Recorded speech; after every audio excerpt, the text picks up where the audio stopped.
ये देश को 2047 तक विकसित भारत के रूप में अगर हम देखना चाहते हैं तो हमारा दायित्व बनता है उसमें विकसित हरियाणा, इसकी हम कल्पना करके चलें।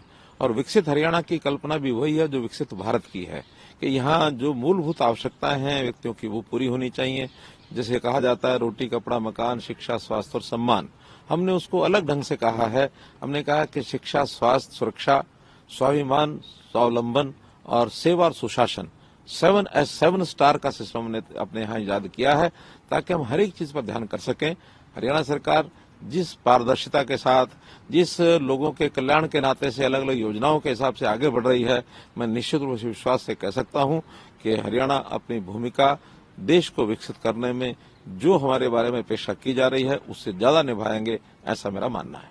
सर, कृषि क्षेत्र का आपने बजट बढ़ाया, लेकिन जब आप बात करते, मैं खुद भी सुन रहा था जब आपने बात किया कि किसानों ने जो कर्ज लिया है उस पर जो ब्याज लगता है, अगर वो 30 अप्रैल तक वो अपना मूलधन वापस कर दें तो वो ब्याज माफी हो सकती है। लेकिन जब आप ये बात कह रहे थे तो हुड्डा साहब सवाल पूछने लगे, खड़े हो गए, कई सारे उन्होंने सवाल इस पर रेज किए।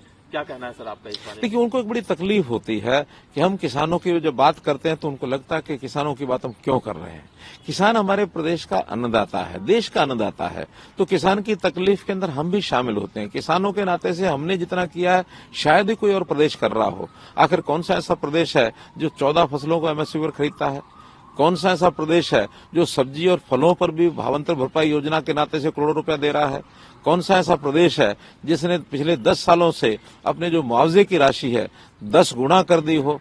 कौन सा ऐसा प्रदेश है जो किसानों के नाते से उनके ब्याज और उनका जो ये जो पेनल्टी है उसको माफ करने की घोषणा करता है? हमने 1750 करोड़ रुपया माफ किया है। अब जब इतना से वो काम करेंगे तो तिलमिलाट उनकी स्वाभाविक है।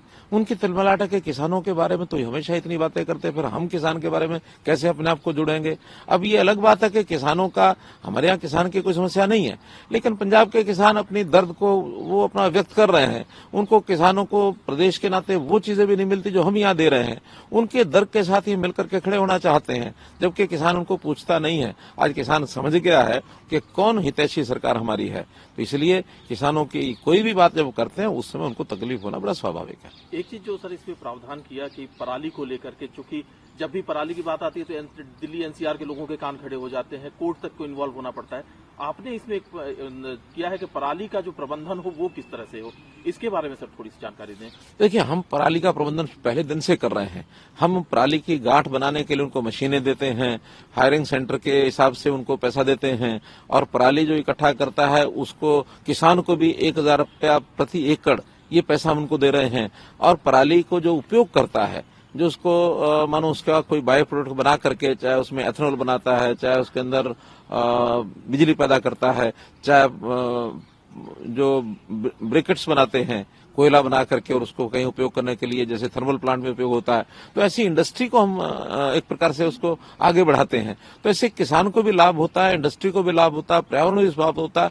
इसी नाते से हरियाणा में हमने पराली जलने के इस क्रम को खत्म कर दिया है। जबकि पंजाब, जो आम आदमी पार्टी जो हमेशा दिल्ली का शोर मचाती है कि पराली जल के यहाँ आ गई, पराली जल के आ गई, हमारा कहना है हरियाणा में तो पराली जलती ही नहीं है। अब पंजाब की जली हुई पराली वहां पहुंचती है तो या तो वो झूठ बोलते हैं, और यह अगर जलती है तो उसकी जिम्मेवारी भी उन्हीं की है, तो पंजाब में शासन तो उन्हीं का है। आज जब सैटेलाइट के फोटोज आते हैं, उस सैटेलाइट फोटो में यानी अगर अंतर देखा जाए तो 10 और 100 का है। अगर हमारे यहाँ 10 केसेज होते हैं, उनके यहाँ 100 केसेज होते हैं ऐसे। तो इस प्रकार से उनकी जिम्मेवारी है कि पंजाब में इस प्रकार की व्यवस्था को ठीक करें। सर, प्रधानमंत्री जी बात करते हैं कि देश में उनकी नजर में 4 जातियां हैं, गरीब, किसान, युवा और नारी। मैं इस बजट में पढ़ रहा था तो इसमें आपने ज्ञान की बात की है।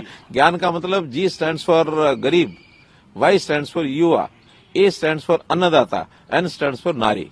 तो हमने इन चारों वर्गों को इस शब्द के अंदर एक एब्रिविएशन के रूप में कहने की कोशिश की है कि ज्ञान एक तो जो एक नॉलेज ज्ञान होता है, एक ज्ञान में इन 4 वर्गों को लेकर के और समाज के इन 4 वर्गों के कल्याण की बात हमने कही है। और यदि इस आधार पर 4 ये जो वर्ग हैं, इन चारों वर्ग का, उसमें भी बेसिक हमारा अंत्योदय की जो भावना है, इसमें जो गरीब परिवार हैं, जो जरूरतमंद हैं, उनकी आवश्यकताओं को पहले पूरा करेंगे तो निश्चित रूप से ये प्रदेश भी आगे बढ़ेगा, देश भी आगे बढ़ेगा। नारी शक्ति के लिए सर बता दीजिए, एक मैं सब कुछ एक साथ क्लब करके पूछ लेता हूँ कि शिक्षा के क्षेत्र में कई सारे आपने प्रावधान किए, नारी सम्मान की बात हमेशा होती है।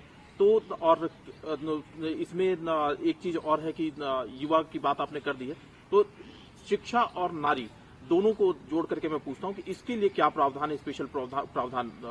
देखिए, एक तो उनकी शिक्षा के नाते से हमने जो पिछले साल घोषणा की थी कि हर 20 किलोमीटर के अंदर एक कॉलेज जरूर होगा, ताकि किसी भी हमारी बेटी को 10 किलोमीटर से ज्यादा ट्रेवल न करना पड़े शिक्षा के लिए, वो हम टारगेट अपना पूरा कर चुके हैं। हमने पिछली बार जो 72 जो कॉलेजेस बनाए थे, उसमें लगभग आधे कॉलेजेस केवल महिलाओं के थे।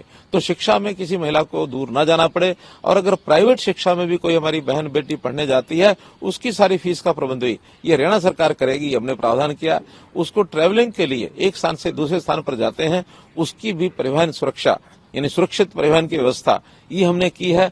तो ऐसे बहुत से प्रावधान हमने किए कि हमारी बेटियां, पहले उनको बचाया जाए, फिर उनको पढ़ाया जाए, उनको आगे बढ़ाया जाए। ये हम लगातार हम काम कर रहे हैं। और अब तो बेटियां ही नहीं, बेटियों के साथ बेटे भी, क्योंकि उतनी ही आवश्यकता आज जितनी लड़कियों की उतनी लड़कों की भी है। तो हमने कॉमन भी इस प्रकार की जो सारी सेवाएं हैं वो सबको देनी शुरू की हैं, जिसमें से हमारे युवा युवतियां अपने पढ़ाई करके, अपनी स्किलिंग के आधार पर अपने आप को ट्रेंड करके और कैसे अपने भविष्य को अच्छा करें, जिससे अपना देश और प्रदेश दोनों तरक्की करें। एक आखिरी सवाल है सर, इस राज्य की तरक्की में कृषि का भी योगदान है, खिलाड़ियों का योगदान है, साथ में हरियाणा की बात करते हैं तो तकनीक भी यहाँ पर आ जाती है। तो ये तमाम चीजों को किस तरह से इस बजट में समाहित किया गया है? देखिए, मैंने बताया हर एक वर्ग के लिए, हर चीज के लिए, चाहे हमने शिक्षा के लिए किया है, चाहे हमने मानो शिक्षा के साथ साथ महिलाओं के लिए किया है, ऐसे ही तकनीक के नाते से जैसे हम देखते हैं टेक्नोलॉजी के आधार के ऊपर हमने सारी व्यवस्थाएं बदल दी हैं। हमने तकनीक के आधार के ऊपर ऑनलाइन सिस्टम शुरू किए हैं, पोर्टल भी बनाए हैं, जिसका विपक्ष बहुत आलोचना भी करता है कि हम आएंगे तो इस पोर्टल को खत्म करेंगे, तकनीक को समाप्त करेंगे। तकनीक एक बेस बनाया, लोगों को डोर डिलीवरी के हिसाब से प्रोएक्टिव होकर के हम जो लोगों को सेवा देते हैं वो टेक्निकल चीजों से ही देते हैं। इससे भ्रष्टाचार भी कम हुआ, इससे लोगों की ऊहापोह भी खत्म हुई है, इससे लोगों का समय बचा, साधन बचा।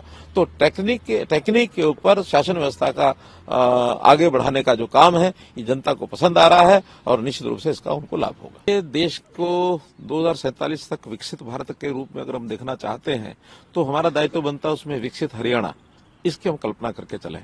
और विकसित हरियाणा की कल्पना भी वही है जो विकसित भारत की है, कि यहाँ जो मूलभूत आवश्यकताएं हैं व्यक्तियों की वो पूरी होनी चाहिए। जैसे कहा जाता है रोटी कपड़ा मकान शिक्षा स्वास्थ्य और सम्मान, हमने उसको अलग ढंग से कहा है। हमने कहा कि शिक्षा स्वास्थ्य सुरक्षा स्वाभिमान स्वावलंबन और सेवा और सुशासन 7 स्टार का सिस्टम हमने अपने यहाँ ईजाद किया है, ताकि हम हर एक चीज पर ध्यान कर सकें। हरियाणा सरकार जिस पारदर्शिता के साथ, जिस लोगों के कल्याण के नाते से अलग अलग योजनाओं के हिसाब से आगे बढ़ रही है, मैं निश्चित रूप से विश्वास से कह सकता हूं कि हरियाणा अपनी भूमिका देश को विकसित करने में जो हमारे बारे में अपेक्षा की जा रही है उससे ज्यादा निभाएंगे, ऐसा मेरा मानना है। सर, कृषि क्षेत्र का आपने बजट बढ़ाया, लेकिन जब आप बात करते, मैं खुद भी सुन रहा था, जब आपने बात किया कि किसानों ने जो कर्ज लिया है उस पर जो ब्याज लगता है, अगर वो 30 अप्रैल तक वो अपना मूलधन वापस कर दें तो वो ब्याज माफी हो सकती है। लेकिन जब आप ये बात कह रहे थे तो हुड्डा साहब सवाल पूछने लगे, खड़े हो गए, कई सारे उन्होंने सवाल इस पर रेज किए। क्या कहना है सर आपका इस बारे में? देखिए, उनको एक बड़ी तकलीफ होती है कि हम किसानों की जब बात करते हैं तो उनको लगता है कि किसानों की बात हम क्यों कर रहे हैं। किसान हमारे प्रदेश का अन्नदाता है, देश का अन्नदाता है, तो किसान की तकलीफ के अंदर हम भी शामिल होते हैं। किसानों के नाते से हमने जितना किया है शायद ही कोई और प्रदेश कर रहा हो। आखिर कौन सा ऐसा प्रदेश है